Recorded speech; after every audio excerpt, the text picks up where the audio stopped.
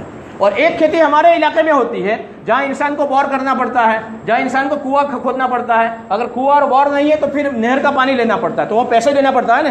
Bore کے اندر electric جائے گا آپ کا، تو وہاں پر ہمارا جتنا بھی پکا ہے اس میں سے 5% دینا پڑے گا. دیکھنا 1 لاکھ پر 5,000 روپئے، 1 لاکھ کی کھیتی پکی ہے، جتنا بھی پکا ہے. یاد رکھنا اس پہ 2.5% کی نہیں، 52.5 تولہ کی قید نہیں ہے. 1 کلو پکا ہے تو 1 کلو کے اندر بھی 50 گرام دینا پڑے گا آپ کو. امام احمد حنیفہ رحمۃ اللہ علیہ کا مسلک یہی ہے رکھنا، امام صاحب کا 1 کلو پکا ہے یا 1 من پکا ہے تب بھی اس میں سے 5واں حصہ دینا پڑے گا. اس میں 52.5 تولہ کی قید نہیں ہے. کھیتی باڑی کے اندر جتنا بھی پکا ہے ٹوٹل کے اندر سے جیسا ہی پہلا آپ کے پاس چیک آ رہا ہے یا پیسے آ رہا ہے اس میں سے 5% ہمارے جو سماج ہے، ہمارا جو علاقہ ہے کھیتی باڑی کے اندر 5% دینا پڑے گا. اللہ سبحانہ و تعالی ہم سب مسلمانوں کو صحیح طور پر زکوٰۃ نکالنے کی توفیق نصیب فرمائے. ان کی سنتیں باقی ہے، اور کوئی مسئلہ ہے تو علماء اکرام سے پوچھ لیا کریں تاکہ صحیح طور پر زکوٰۃ نکلے گی تو زکوٰۃ کے فوائد بھی انشاءاللہ سامنے آئیں گے.